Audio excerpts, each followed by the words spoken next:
what this recognition means to you. It means the world to us. It means so much. I didn't, we've done tons of videos for this award, and I guess we never really thought it would ever be us, for one thing, but I just never really realized the significance of it until it was bestowed upon us, I guess, if you would say. Words can't really describe what this makes us feel like. It's just, I just can't say. It's just amazing. We're other side of the camera people. I was in front of the camera and honestly hated it my whole life. And so we're much more comfortable over here telling those stories. I mean, that's what we really love, and that's where we're more comfortable. And so you don't really do that thinking it's going to flip at some point, because it's just kind of not what you do. When you're on that other side of the camera, there always is there's that separation, sort of, and you tell that story and you talk about it being a family, and we've been saying that for 22 years. This is a family, the NRHA is a family, and then all of a sudden you sort of feel like, oh, yeah, it's not just a thing we're reporting on anymore, it's kind of a thing we're part of, and that was really special. And tell me about your involvement with the family of NRHA over the past several years and how you got started. Dan Wall called us in 2002. We met on a Monday afternoon about 2 o'clock, and they wanted us to do a 30-second spot for them that they needed by Thursday at 4 o'clock. They needed it delivered to the TV station. And so we had a production company that at that point was just in an armoire in our living room. We were like an idea and business cards and a camera. We didn't even have a client yet. And so we said, sure, we can do a spot. We'd never done a spot, ever. We'd never done anything. We'd just been news people. And then Dan calls us. How hard can that be? It's only 30 seconds. And then the funny story is that Dan said, after we did the spot, because back then there was no Dropbox, you couldn't send it to them, they had to come look at it, or you had to ship them a tape or drive it down, since we're in Oklahoma City. And he said, I'd like to come to your studio and look at what you've done. And Jenifer said, well, our studio is in an armoire in our living room, and you'll probably have to step over laundry or groceries to get over there to it.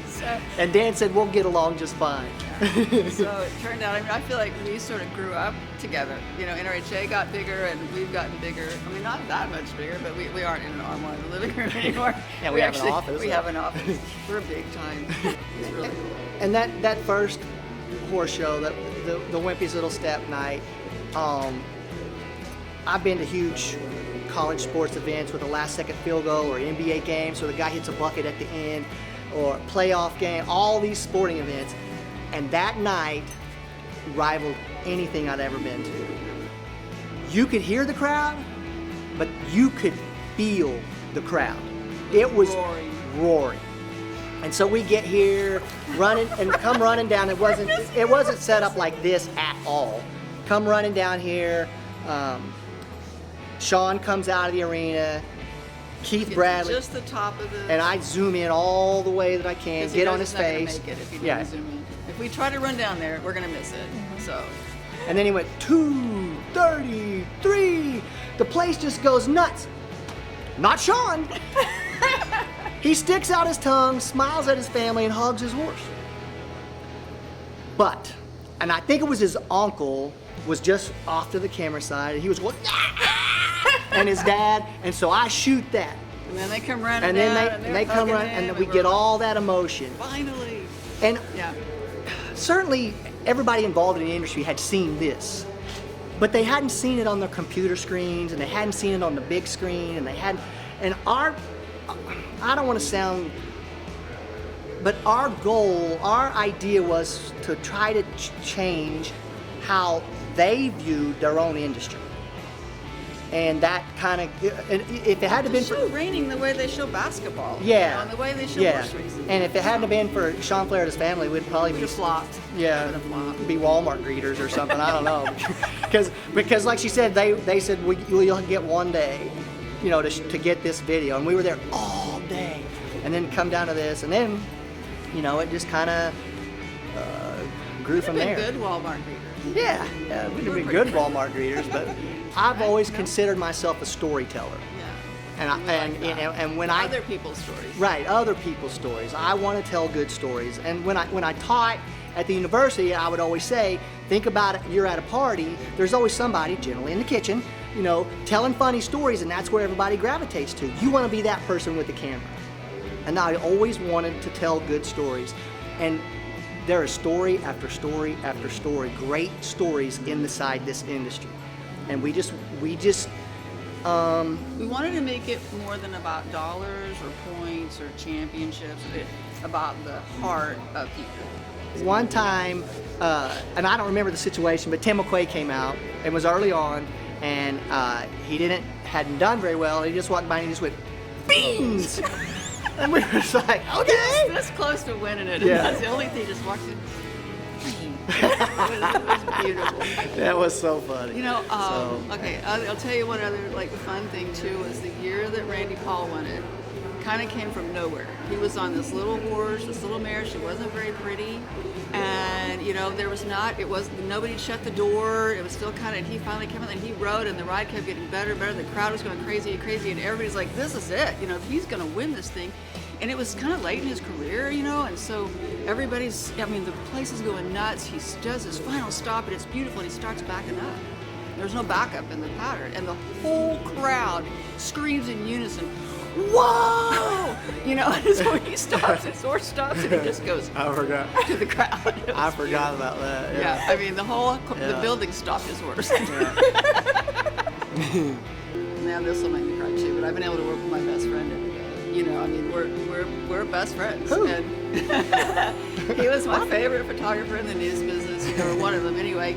And I mean, I would say, I don't want to be rude to anybody else, but okay, no, Chris was my favorite photographer in the news business. And we, you know, so this is really fun for us. And to have made our living shooting, I mean, being in the horse industry was something, if we could have designed what we would want to do, but it never occurred to us that would be what we could do. But when it happened, we were like, this is good. We like this niche.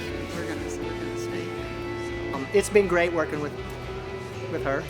You know, there's not a lot of relationships to where you can work together, live together, vacation together, right? I can't get away from this person. I know. You know, no, but I Poor mean, Chris. I think it. Well, just imagine if you live with this person, you hear her voice all day, and then you're editing all night in the middle of the night, and it's her voice. And then, you know, I can't remember what event he went to. It might have been Rain Cowhorse, and I had voice thing, and he watches, oh my gosh, it's her. Wherever I go, it's her voice. No, it's, Make it you know, stop. it's, I don't want it to end. It's been a great ride, you know, and I don't want it to end. Yeah, that.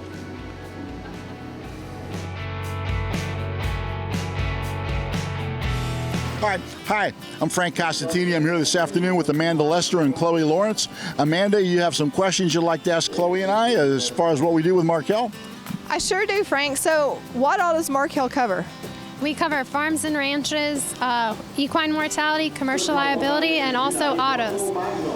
And Frank, what's so important about Markel? Well, we provide service. You know, it's a 24-hour claim service anytime, day or night. If you can't get a hold of a Markel representative on our toll-free number, you know, as I tell people, you know, Chloe keeps her phone by her bedside all the time, and you know, unless I'm on a plane, my phone is on. So we've got about 24-hour service, and I think that's very important because horse people, as you know, have difficulty keeping a schedule, and what most people would consider the norm, horse people don't. It's just whatever the particular animal needs, and we'd like to offer the fact that we're available whenever they need us. You know, horses don't know if it's Christmas, Easter, or the 4th of July. You know, every day is the same. Well, Frank and Chloe, thank you guys so much for your time, and thank you for your sponsorship of Virtual Horse Help and other reining events and other shows and all that. You guys are a great part of this industry. Well, Amanda, we appreciate what you do, and with Virtual Horse Help, and also your contribution that you make, and the publicity you bring to companies like Markel and to people like Chloe and myself. Awesome, guys. Thank you, Chloe, for your time. Thank you, and knowledge is power.